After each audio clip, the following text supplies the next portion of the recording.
ॐ श्रोत्रं चक्षुस्पर्शनं च रसनं घ्राणमेव च अधिष्ठाय मनश्चायं विषयानुपसेवते। यह जीवात्मा आँख, कान और त्वचा को तथा रसना, घ्राण और मन को आश्रय करके अर्थात इन सबके सहारे से ही विषयों का सेवन करता है। प्रत्येक मनुष्य हो या जीव जंतु हो, इन सभी ज्ञानेंद्रियों के द्वारा ही वह विषयों का सेवन करता है। अर्थात आँखों से देखना, कान से सुनना, त्वचा से स्पर्श करना, रसना जिह्वा जो कि स्वाद लेने के कार्य करती है, और घ्राण अर्थात सूंघना नाक की जो शक्ति है। मन चंचलता का प्रतीक कहा गया है। मन ही यहाँ वहाँ हमें भटकाता है। तो इन सब के सहारे ही विषयों का सेवन करता है जीवात्मा।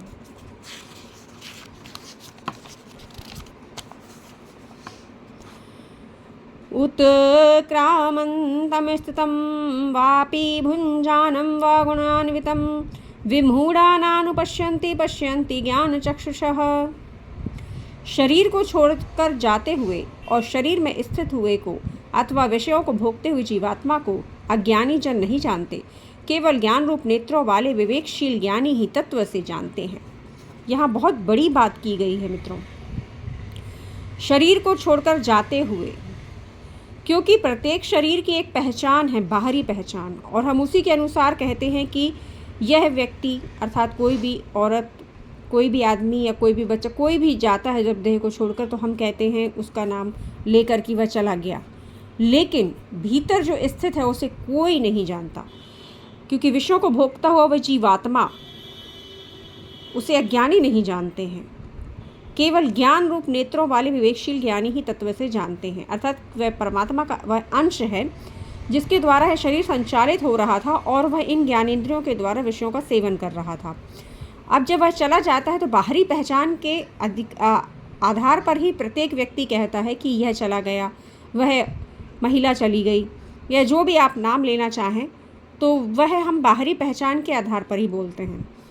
लेकिन वास्तविकता जो होती है, जिसने स्वयं का ज्ञान प्राप्त कर लिया है, जो क्षेत्रज्ञ बन चुका है, वह यह अच्छी प्रकार से जानता है कि वह परमात्मा की जो ऊर्जा है, वह परमात्मा की ही चेतना है जो देह को त्याग देती है। यतन्तो योगिनश्चैनं पश्यन्त्यात्मन्यवस्थितं यतन्तोऽप्यकृतात्मानो नैनं पश्यन्त्यचेतसः। प्रत्येक मनुष्य जो मित्रों होता है कि वह उसके लिए श्वासें निश्चित की गई हैं, और निश्चित ही वह श्वासें इसलिए दी गई हैं, आपको प्रकट इसलिए किया जाता है प्रकृति में, ताकि आप अपनी यात्रा को पूर्ण कर सकें, भटकाव की स्थिति से बाहर आ सकें। किंतु होता क्या है कि हम भटकाव की स्थिति में और ज़्यादा भटक जाते हैं, और ज़्यादा हम प्रकृति में रम जाते हैं और बुरे से बुरा कर्म कर डालते हैं। इन कर्मों के बंधन से हमें मुक्ति तभी मिल सकती है जब हम प्रभु की शरण में जाएंगे और निष्काम और सहज भक्ति का आश्रय लेंगे। तो यत्न करने वाले योगी जन भी अपने हृदय में स्थित इस आत्मा को तत्व से जानते हैं। योगी कौन है? जिसका योग उस एक परमात्मा से हो चुका है। यहाँ पर योग, जो बाहर हम योग कहते हैं कि हाथ पैर प्राणायाम चलाकर जो आसन प्राणायाम, इनके लिए योग नहीं कहा जा रहा है। यहाँ वह योगी अर्थात जिसका योग जो उस एक परमात्मा से जुड़ चुका है, वह योगी है। तो यत्न करने वाले योगी जन भी अपने हृदय में स्थित इस आत्मा को तत्व से जानते हैं। तत्व क्या है? परमात्मा। आत्मा का तत्व परमात्मा है, अर्थात वह परमात्मा का अंश जो कि आत्मा के रूप में आपके हृदय में विराजमान है, तो उसे जानना है। किंतु जिन्होंने अपने अंतःकरण को शुद्ध नहीं किया है, अंतःकरण मन, बुद्धि, चित्त, अहंकार, चतुष्टय, ये 4 अंतःकरण कहलाते हैं। यही हमारे लिए सबसे ज़्यादा हानिकारक हैं। अगर ये सही राह पर ना हो तो ये बहुत हानि पहुंचाते हैं हमारे। तो ऐसे अज्ञानी जन यत्न करते रहने पर भी इस आत्मा को नहीं जानते हैं। इसीलिए कहा जाता है कि उस परम शुद्ध तत्व की आराधना कीजिए, वही आपको शुद्ध कर सकते हैं। अन्यथा बाहरी शुद्धि तो कोई भी कर सकता है। आप गंगा यमुना कहीं भी नहाकर आ जाइए, जब तक अंदर की शुद्धि नहीं होगी, इन अंतःकरण की शुद्धि नहीं होगी, तब तक आप परमात्मा को कभी नहीं जान पाएंगे, क्योंकि वह परम शुद्ध तत्व है। अगर वह प्रकृति में ईश्वर रूप में भी विराजमान है तो वह परम शुद्ध है। यदादित्यगतं तेजो जगद्भासयते अखिलं यच्चन्द्रमरि यच्चग्नौ तेजो विद्धि मामकम्। सूर्य में स्थित जो तेज संपूर्ण जगत को प्रकाशित करता है और जो तेज चंद्रमा में है, जो तेज अग्नि में है, उन सभी को तू मेरा ही तेज जान। अर्थात वह शक्ति जो कि सूर्य में है, चंद्र में है, अग्नि में है, वह सभी परमात्मा की ही है। मामाविश्य च भूतानि धारयाम्यहमोजसा पुष्णामि चौषधीः सर्वाः सोमो भूत्वा रसात्मकः। मैं ही पृथ्वी के रूप में सब भूतों को धारण करता हूँ। पंचमहाभूत की बात हो रही है मित्रों यहाँ पर। पृथ्वी, जल, अग्नि, वायु, आकाश। और रस स्वरूप अमृतमय चंद्रमा होकर संपूर्ण वनस्पतियों को पुष्ट करता हूँ। मन का प्रतीक माना जाता है चंद्रमा को। मन जिस तरह से आपका कभी किसी चीज़ में लगता है, कभी किसी चीज़ में लगता है, भटकता रहता है, इस तरह जो मन की कलाएं हैं वो घटती बढ़ती रहती है। इस तरह चंद्रमा की कलाएं भी घटती बढ़ती रहती हैं और ये जल तत्व कहलाता है। तो इसीलिए कहा जाता है कि जो चंद्रमा में अमृत है उसे धारण करना है आपको। लेकिन हम क्या करते हैं, बाहरी भटकाव के कारण उस जीवन को व्यर्थ करके शरीर को छोड़ देते हैं। तो वह नहीं करना है हमें। अहम वैश्वानरो भूत्वा प्राणिनां देहमाश्रितः प्राणापान समायुक्तः पंचापयनम चतुर्विधम। मैं ही सब प्राणियों के शरीर में स्थित रहने वाला प्राण हूँ। अर्थात श्वासों की बात चल रही है। 5 प्रकार का प्राण होता है, प्राण, अपान, व्यान, उदान, समान। तो और अपान से संयुक्त वैश्वानर अग्नि रूप होकर भी सभी प्रकार के अन्न को पचाता हूँ, जठराग्नि जिसे हम कहते हैं। अगर जठराग्नि आपकी मंद पड़ जाए तो लीवर की प्रॉब्लम उठ जाती है और भी बहुत सी परेशानियाँ आपको महसूस होती होंगी।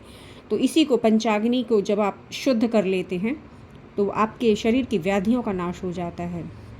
और यह प्राणायाम से ही होता है, उचित आहार विहार से होता है।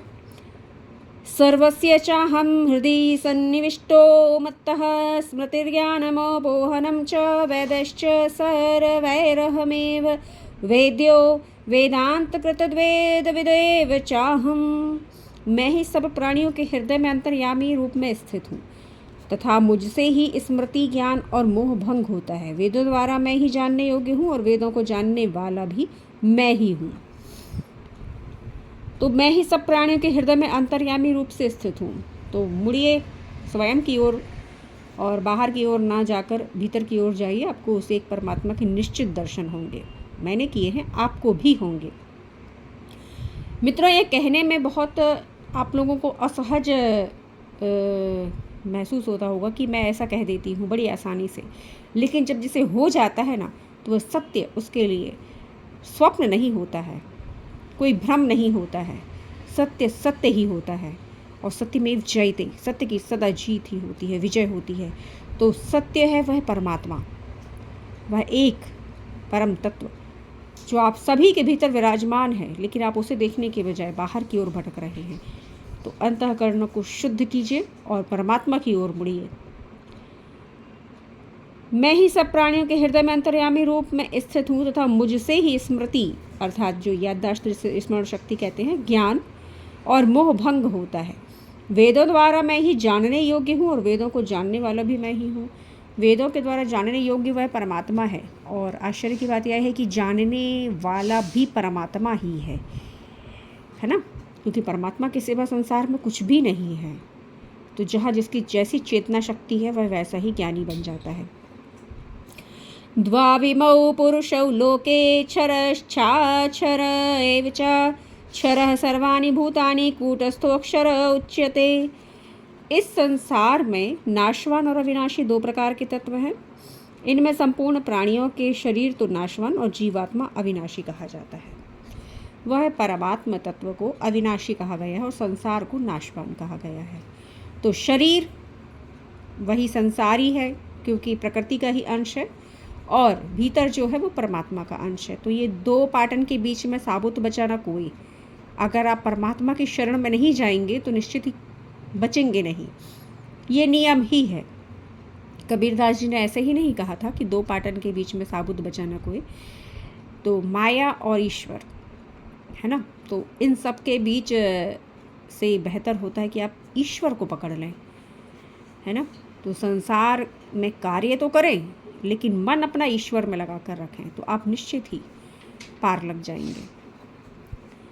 तो शरीर नाशवान कहा गया है, सभी प्राणियों के शरीर नाशवान है और जीवात्मा अविनाशी है, अर्थात वह परमात्मा है। उत्तमः पुरुषस्त्वयन्यः परमात्ममेत्युदाहृतः यो लोकत्रयत्रमाविश्य बिभर्त्यव्यय ईश्वरः। इन दोनों से उत्तम तो अन्य ही है, इन दोनों से उत्तम तो अन्य ही है जो तीनों लोकों में सबका धारण पोषण करता है तथा विनाशी परमेश्वर कहलाता है। जीवात्मा और संसार से भिन्न वह अविनाशी परमेश्वर, क्योंकि जीवात्मा भटक जाता है। मैंने आपको चेतना के बारे में बताया, चेतना वह है जिसमें जिसकी अधिक जैसी चेतना होगी, ईश्वर से जुड़ा हुआ होगा उस परमेश्वर से, उसकी चेतना उतनी ही अधिक बलवान होगी। और जिसकी जितनी कम चेतना, जैसे प्राणियों में, सभी जीवधारियों में भी होती है, जैसे कि आपके ये छोटे छोटे जीव जंतु हो गए, इनकी चेतना बहुत कम होती है, उनकी समझ भी वैसी ही होती है। इस तरह चेतना शक्ति को बलवान बनाइए। तो उचित आहार विहार का ध्यान रखिए। तो इन दोनों से उत्तम तो अन्य ही है जो इन तीनों लोकों में सबका धारण पोषण करता है तथा विनाशी परमेश्वर कहलाता है। यस्माक्षरमतीतो अहमक्षरादपि चोत्तमः अतो अस्मि लोके वेदे च प्रथितः पुरुषोत्तमः। क्योंकि मैं नाशवान नहीं हूँ और अविनाशी जीवात्मा से भी उत्तम हूँ, इसलिए लोक में और वेद में पुरुषोत्तम नाम से प्रसिद्ध हूँ। पुरुषोत्तम अर्थात जो पुरुषों में उत्तम है, क्योंकि मैं नाशवान नहीं हूँ, उनका कभी नाश नहीं होता है। अविनाशी जीवात्मा से भी उत्तम हूँ, क्योंकि जीवात्मा भटक जाता है और शरीर के वश में हो जाता है। तो इस लोक में और वेद में पुरुषोत्तम नाम से प्रसिद्ध हूँ, क्योंकि परमात्मा जो हैं परमेश्वर रूप में जब आते हैं तो उनका ज्ञान नहीं मिटता है, ये हमेशा ध्यान रखिएगा। उन्होंने खुद ही कहा है कि जब मैं मनुष्य रूप में यहाँ विचरता हूँ तो अज्ञानी लोग मुझे साधारण मनुष्य की भांति देखते हैं। यो मामेव सम्मूढो जानाति पुरुषोत्तमं स सर्वविद्भजति मां सर्वभावेन भारत। जो ज्ञानी पुरुष मुझको इस प्रकार तत्व से जानता है वह सर्वज्ञ सब प्रकार से निरंतर मुझ वासुदेव परमेश्वर को ही भजता है। तत्व से जानने वाला परमात्म तत्व सभी के भीतर विराजमान है, किंतु किसी में वह चेतना कम है, किसी में वह चेतना अधिक है। तो तत्व से ही जानना है, इसीलिए सभी प्रणाम करने योग्य हैं, किंतु बाहरी व्यवहार को वैसा ही रखिए। लेकिन जब अब ज्ञान हो जाए तो भीतर से सभी को प्रणाम कीजिए, क्योंकि वह एक परमात्मा का तत्व सभी में विराजमान है। और इसलिए वासुदेव को निरंतर भजते रहिए। इति गुहेतं शास्त्रमिदमुक्तं मया नघ एतद् बुद्ध्वा बुद्धिमान् स्यात् कृतश्च भारत। हे निष्पाप अर्जुन, इस प्रकार यह अति रहस्य युक्त गोपनीय शास्त्र मेरे द्वारा कहा गया है। इसको तत्व से जानकर मनुष्य ज्ञानवान और कृतार्थ हो जाता है। मित्रों, परमात्मा की शरण अर्थात उसे एक परमेश्वर की शरण ऐसी है कि आपको परम ज्ञानी अर्थात नीचे से ऊपर की ओर ले जाती है। वह एक, आपने ध्रुव की कथा सुनी होगी, प्रहलाद की कथा सुनी होगी। उनको भजने वाला कभी नष्ट नहीं होता है, क्योंकि वह स्वयं का उद्धार कर लेता है। यह वह एक परमात्मा के सहारे पार लग जाता है इस भव सागर से। वही दृढ़ नाव रूपी नौका, जो जिसे बोला जाता है कि वह नारायण ही नौका को खींचते हैं।